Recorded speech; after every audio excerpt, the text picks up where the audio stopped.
The day I lost everything. I was wearing my reading glasses and holding a pen. Not crying, not shaking, not screaming across a conference room table the way you might imagine a woman would when she realizes the life she built with her bare hands is being taken from her. I was just sitting there, very still, in a room that smelled like recycled air and carpet cleaner, and I signed my name on a document that my husband's lawyer had been preparing for 6 months without my knowledge. I want you to stay with me for the next few minutes, because what happened after I signed that paper, what happened in that same room, within the same hour, a divorce attorney with 22 years of experience later told me he had never seen anything like it in his entire career. Not once. But before I get to that, you need to understand what I was before that room, who I was.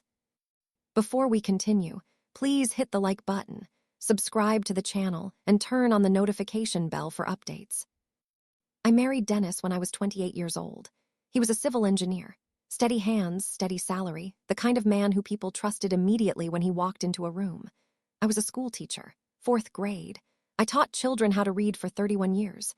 We built our home in Asheville, North Carolina in 1987, $40,000 down, every single cent of it from 8 years of my classroom salary. I painted the front door myself. Red. Because I had read somewhere that a red door means you are home. That house would eventually be worth $610,000. I raised 2 children inside it. I knew every creak in every floorboard. For 41 years, that house was not just where I lived. It was the physical proof that my life had meant something. And then Dennis walked into my kitchen on a Thursday in March with a woman named Kara, 34 years old. He introduced her as someone from the office. I offered her tea. She said no. She never looked at me once. I should have understood what that meant. I did not. 3 months later, I was sitting in that conference room. Dennis slid papers across the glass table toward me. And he said, without guilt, without hesitation, in the same flat voice he used to read the weather off the morning news, he said, "The house is mine now, Vivian. Just sign." And here is the part that will confuse you. The part that confused everyone in that room. I signed.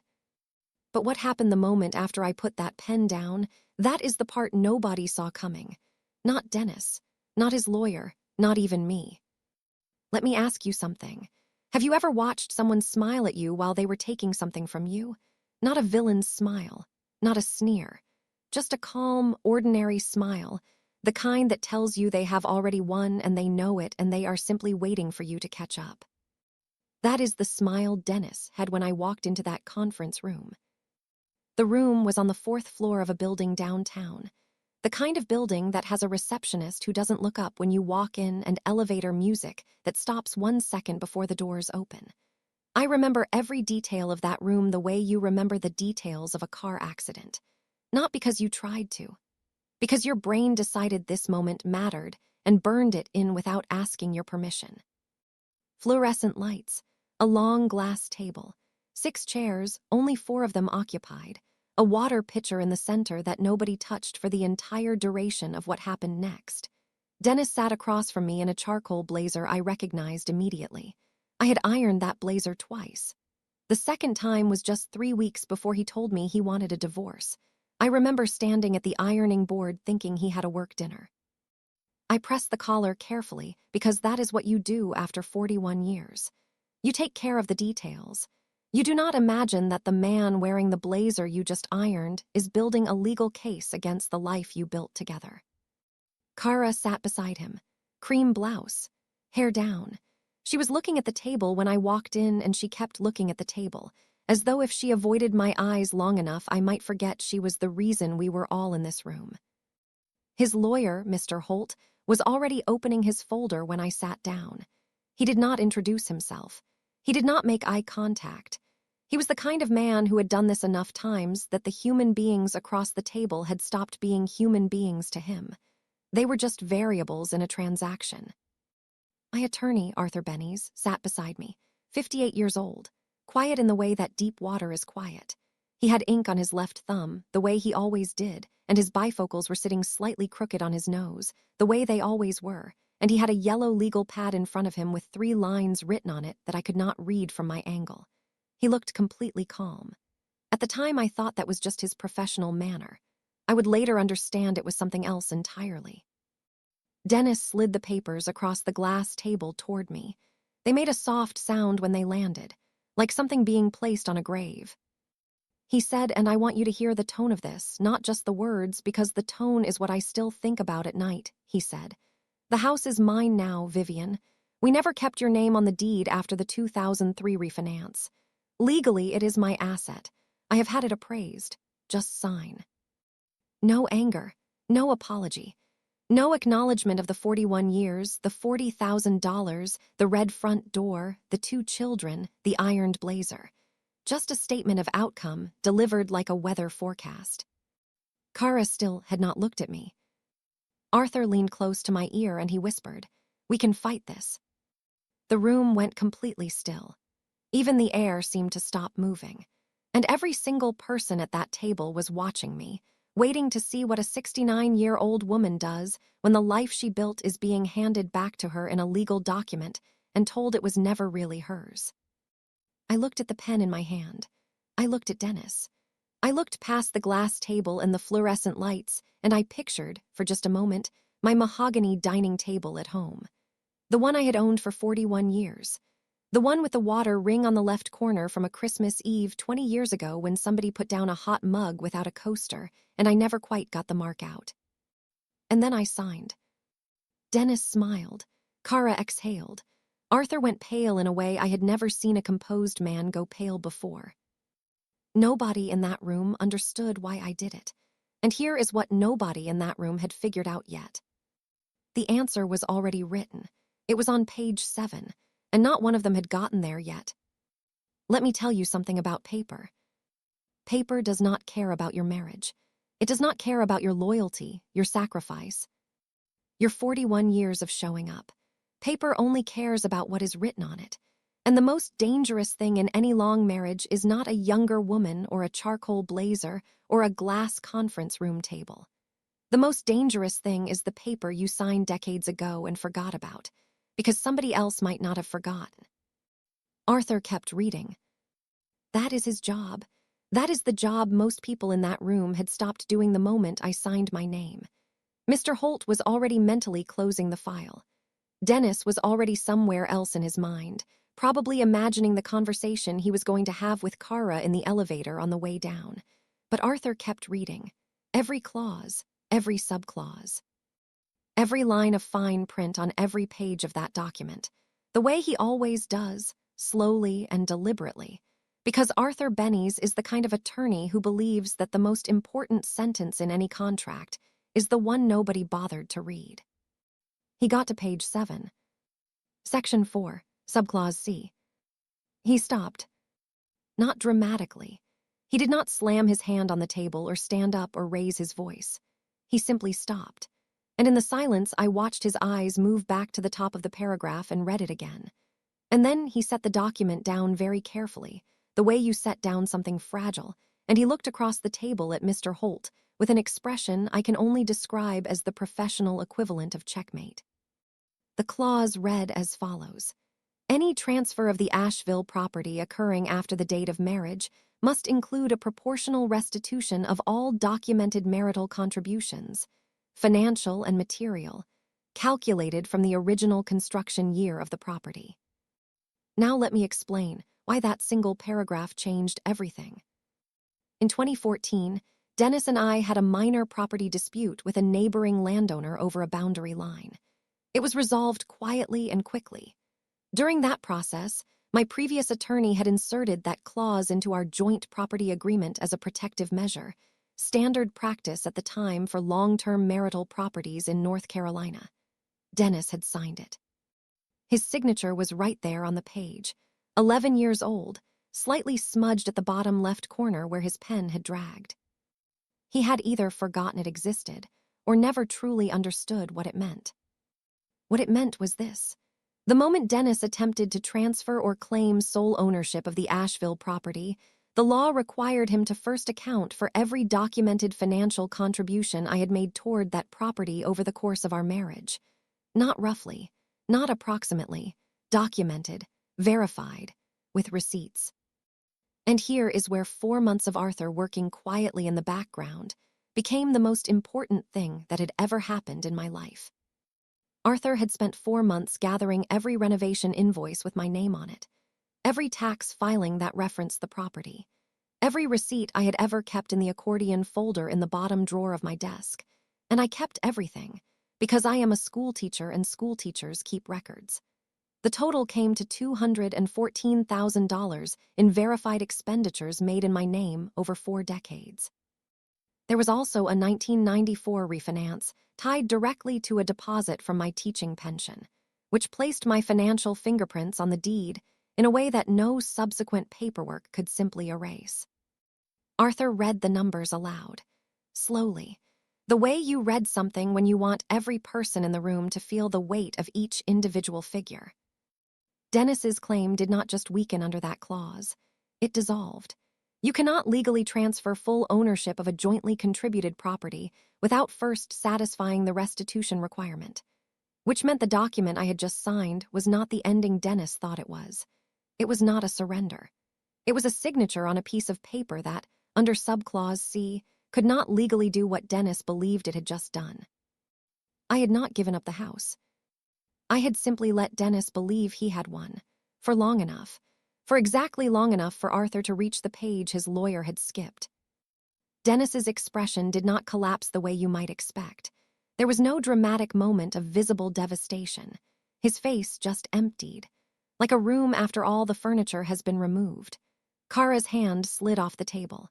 Mr. Holt closed his folder, slowly, carefully, the way you close something when you are trying not to show that you should have read it more carefully before you opened it. The water pitcher still had not been touched. And the room was so quiet, I could hear the elevator music 1 floor below us.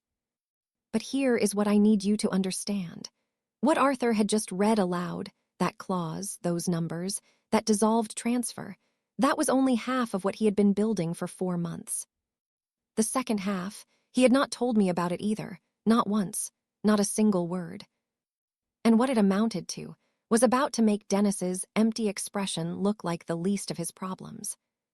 Can I tell you the moment I realized I had completely misunderstood my own attorney? It was not in the conference room. It was not when Arthur read subclause C aloud. It was later that same afternoon, sitting in his office on the 2nd floor of a brick building 3 blocks from the courthouse, with a cup of coffee I had not asked for but that his assistant had placed in front of me anyway, when Arthur opened a second folder. A thicker one I had never seen before. And he set it on the desk between us and said very quietly, the way he said everything, he said, "There is one more thing. I want you to think about something before I continue. Think about the last time someone was working entirely in your corner without telling you, not because they were hiding something harmful, but because they understood that some battles are fought better in silence.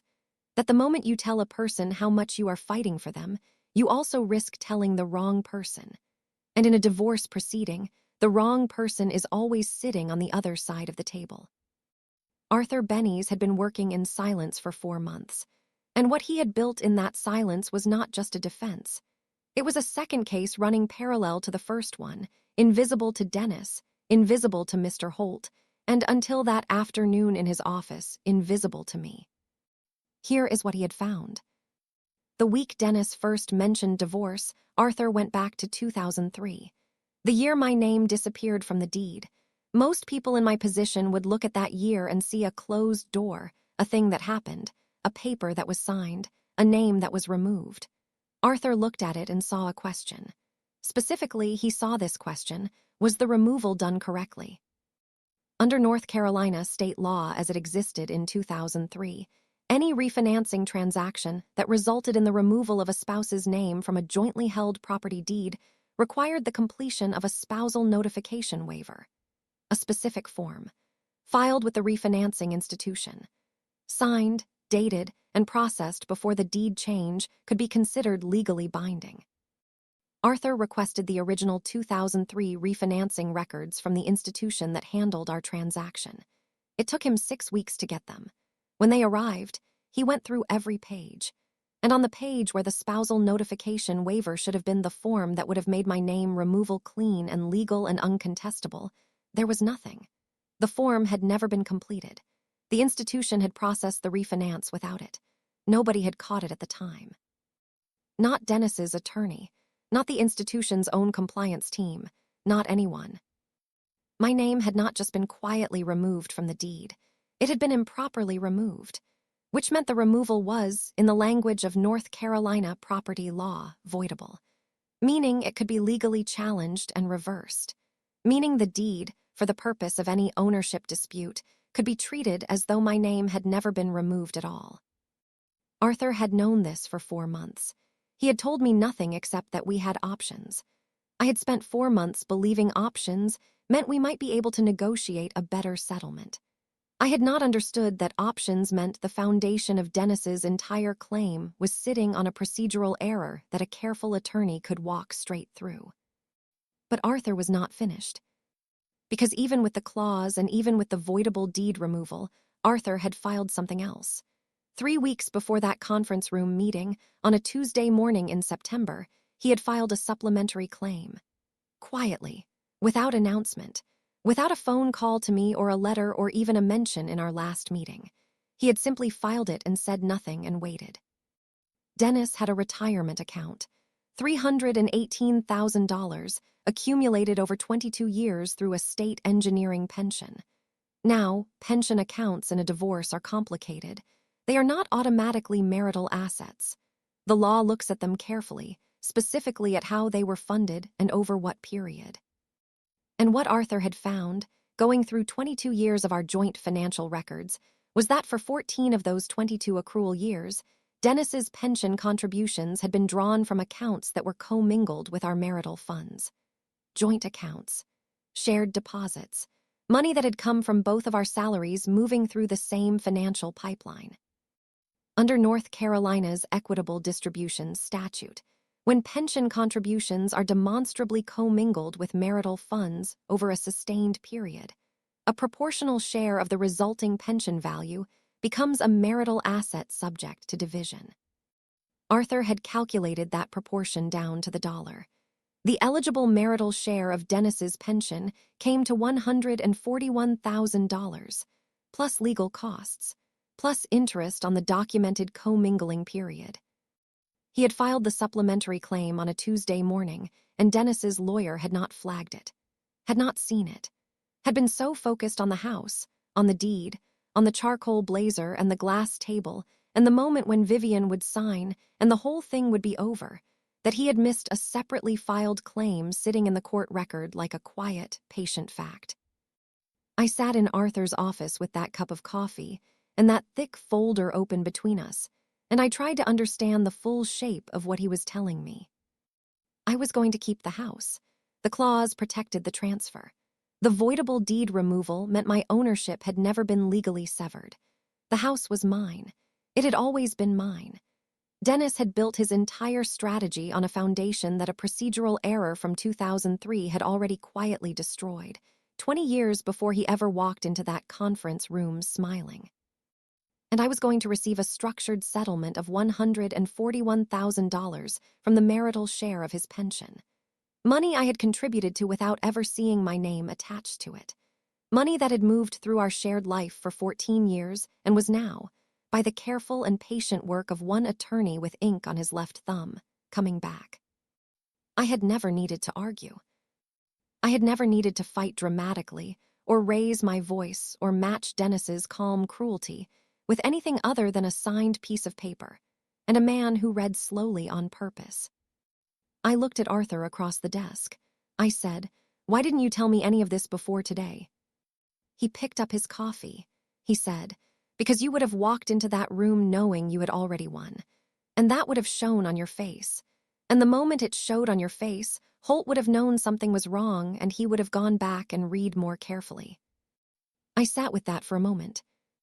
And then I asked him the only question I had left. I said, "What do I do now?" And Arthur looked at me over his bifocals and said 4 words. 4 words that I have thought about every single day since that afternoon. He said, "You were never unprotected." That was it. No dramatic pause. No legal explanation attached to the end of it. No summary of everything he had done or everything he had found or everything that was now going to happen next. Just those 4 words, delivered in the same quiet, unhurried voice Arthur Benny's used for everything, from reading subclauses aloud in conference rooms to ordering coffee from his assistant on an ordinary Tuesday morning. You were never unprotected. I picked up my bag, the same bag I had carried into that building 6 months earlier when I sat across from Mr. Holt for the first time and did not yet know what any of this was going to become. The leather strap had a small scuff on the left side from where I had knocked it against a parking meter the morning of that first meeting. I remember noticing it that day and thinking I needed to get it fixed. I never did.